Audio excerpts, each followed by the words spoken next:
Cal Raleigh won the home run derby last night. Elliot Johnson, who was joining us here on the Adam Gold Show, the man that Max Scherzer has never been able to get out.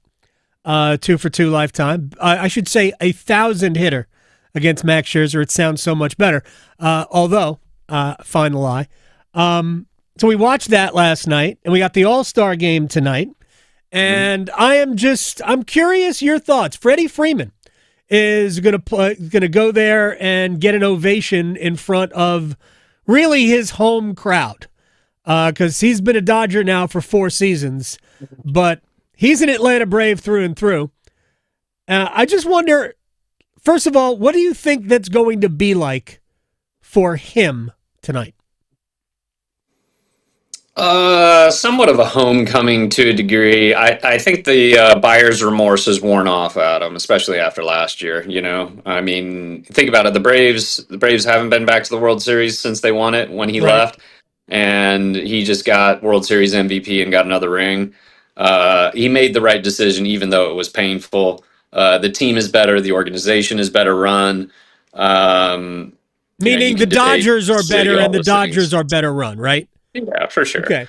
Anthopoulos is doing a good job, all things considered, but the team has regressed in a number of different ways. And, if you're in it to win World Series, then he made the right decision. If you're in it to make more money, he made the right decision. If you're in it to have a statue outside the ballpark, then he made the wrong decision. So he decided with what he wanted. They spun to Matt Olson. Not like that was a terrible thing. Freddie Freeman's probably a little bit better baseball player, of course, but he made his decision, and I don't think they're ever going to put a statue up of him now. We'll see how that plays out because Burley just got one outside of Chicago, so maybe they'll do one for Freeman, but I kind of venture that they're not going to at this point. So Elliot Johnson is joining us here on the Adam Gold Show. Was it Freeman's decision to leave, or was he not going to get what he wanted from Atlanta? So ultimately, it was Atlanta's decision to let Freddie walk. Because I look at it that way, that they could have met. I mean, it's the difference in money was about $5 million per year that Freeman got in L.A. versus Olson. The Olson contract that they signed him to is longer, so it's going to take him almost to where Freddie's contract. It's a couple of years beyond where Freddie ends. It's a 4-year difference in age. Freeman's 35, Olson's 31. Did Atlanta just bank on Freeman not being as good in his 32, 33, 34, and 35 years? Because it seems to me like they made the wrong choice. So it's also flexibility within the contract too. So they will have the flexibility to move Olson if they want to, because cost certainty, et cetera. He's younger. It's a little bit more palatable. In terms of roster construction, it's a little bit easier to move Olson given the age, his home run prowess, and cost certainty. So there's a number of different things there that probably fit. And they were just coming off the World Series, so Anthopoulos walks on water, right? When you're coming off a World Series, so they moved on pretty quick. It got to the point where they realized that they weren't going to get caught in a bidding war, right? And Anthopoulos just traded a bunch of spare parts at this point for Olson and bamboozled the Oakland A's in that deal and locked him up simultaneously. So it was shrewd business by them, not getting caught up in the emotions of it all. And so probably to the Braves' benefit, him not being kind of tied up with Freddie, you can make some bad decisions when you get emotional about it. But I'll say this, keeping Freddie there obviously would have helped them win more games. But Freddie he ended up getting more money and more World Series rings at this point with the Dodgers. That's right. And the MVP of the last World Series, and he played in the playoffs. I believe he was all sorts of banged up and still managed to deliver in the clutch in the World Series. Elliot Johnson is joining us here on the Adam Gold Show. Just real quick, back to last night, which again, you and I have talked about before, is simply the best event that all-star games have going, the Home Run Derby. It's such a laid-back atmosphere. And Cal Raleigh, who I remember watching when he was at Florida State, because we used to do the ACC baseball tournament. It was funny to me. We have a guy named Raleigh playing in Raleigh, but for Florida State. He has been a home run hitting machine really for the last several years, But what he's doing this year, and it obviously manifested itself last night, is just remarkable. But before we get to his performance during the regular season, that thing last night with his dad throwing and his brother catching, I mean, does it get more wholesome than that? I mean, that should be on a bumper sticker. So not even a bumper sticker, a political ad. Yeah, and I think his brother negotiated a new car out of it as a result too, because Cal signed a multi-year deal. Also, he's from North Carolina, yes, Adam. He is from the mountains of North Carolina. Yeah, so I think a couple of really funny, I'll say, observations. So Eddie Perez, I played with Eddie a long time ago. Okay, great dude. Yeah. He got kind of caught up in the heat of the moment, thinking he was still in the clubhouse when he said "Big Dumper." He definitely didn't get that nickname from his dad, or he didn't get the dumper from his dad. I don't know if you caught that, but they spun on that one really, really quickly. And then the robbed home run of Caminero, I was like, man, that one always comes up, and that one's always made me nervous. And I'll give credit, whoever that referee, umpire, or whatever you want to call them, out there in left field deserves so much credit, because that could have turned into a big controversy. And I'm glad it didn't, because it obscures the greatness of the home run derby. Mm-hmm. I like Cal Raleigh going from both sides to see what he could do. He made the right play by going from the left side. It's a much smoother swing. His right swing's good, but the ballpark is better for the left side. So I like the strategy. I liked O'Neill Cruz hitting that one ball up over everything. That was a lot of fun to watch. We want to see that. Well, the 513 was more to center. The one he hit to right field, like over everything, that one might have gone further. But I think the way they calculate that is based on where it lands, not on where it would have ended up. I may be wrong on that, but regardless, I thought Caminero was going to come in and take it, but Cal Raleigh did the old Tiger Woods and put pressure on him up front, and he couldn't match it. So here we are. It was just so cool to see Dad throwing. Real quick, but you and I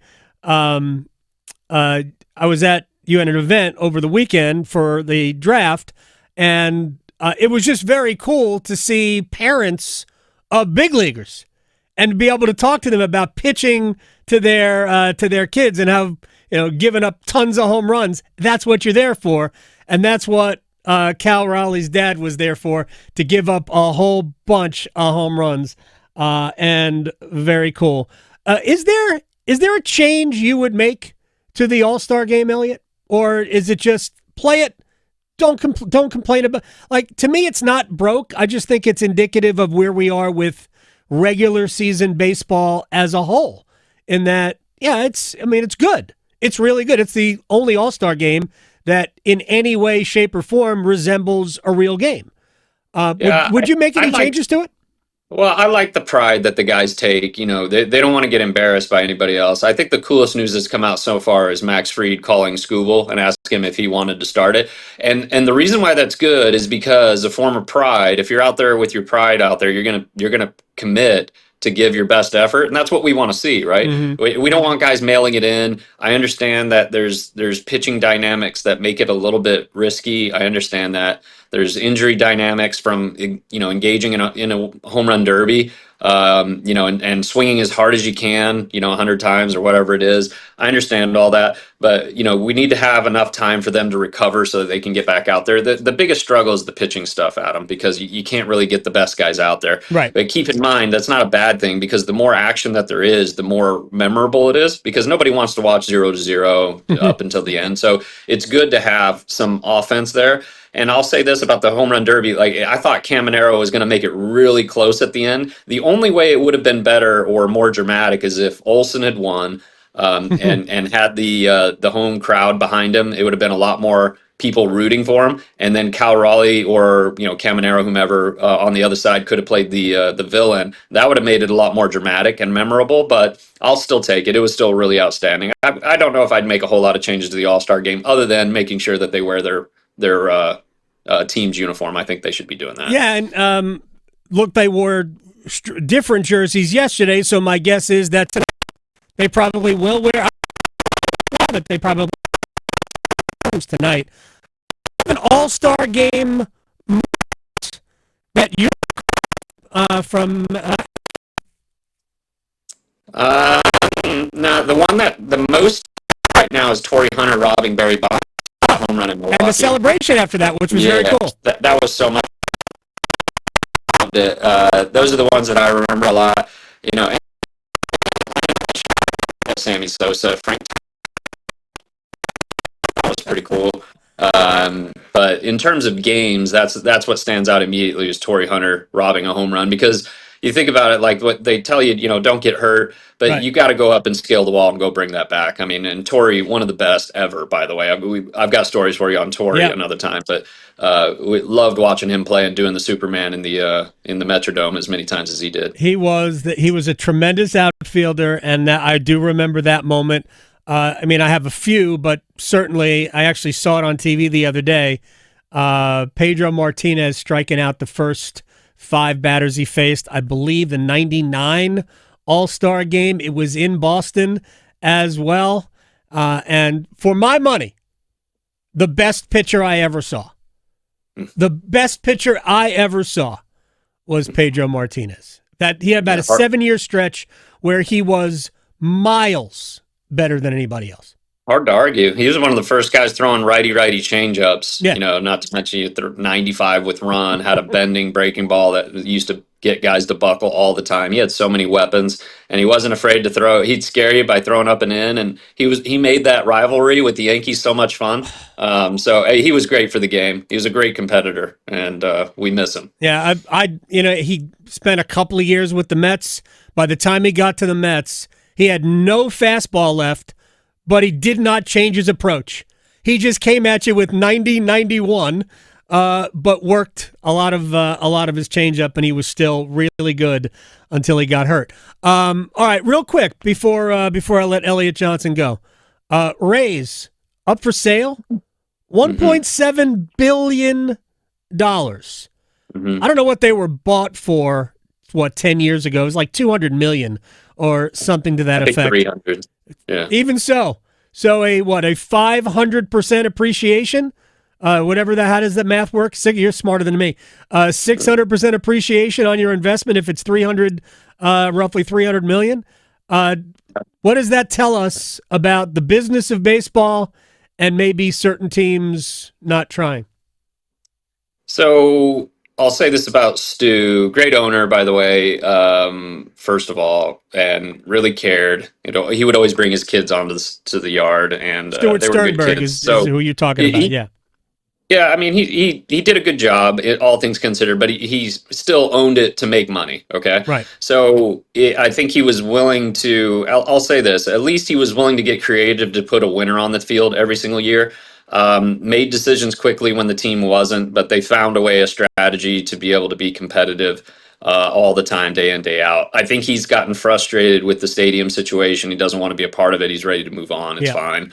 There's some other stuff behind the scenes, but by and large, he's ready to move on. Yeah, his return is phenomenal. He did a good job by stewarding the organization. Keeping the organization in the Tampa area is the play. They don't need to move out. The Montreal play was never going to work. So I appreciate him getting creative in a number of different fronts, but ultimately his legacy will be that he created a competitive organization that went to the World Series twice. Maybe they didn't win it, but at least they were dancing, whereas a lot of organizations don't.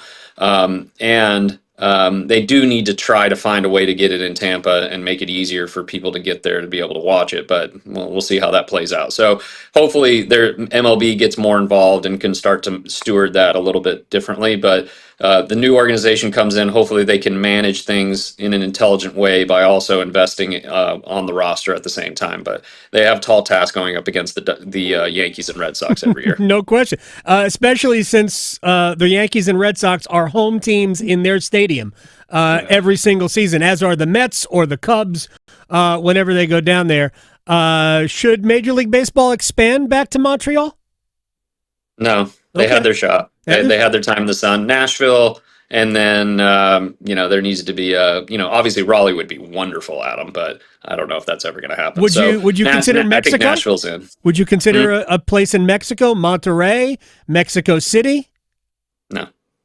No, I don't think that makes any sense to do that yet. I think that there probably needs to be a little bit more work done. I think there's going to be a market somewhere still in the United States that would fit the bill better than doing that, because then you run into all kinds of problems, with just dealing with families, going there, traveling there, et cetera, et cetera. There's all kinds of problems, especially when you have your ear to the street on winter baseball and the Okay. problems that arise from winter baseball. So we probably just need to make sure that the expansion happens from Nashville and then one other team. But I would push for Raleigh, of course. That would be my favorite place. Me But too. we'll see how that happens. Me too. Elliot Johnson, I appreciate your time, my friend. I will talk to you very soon. Thanks, Adam.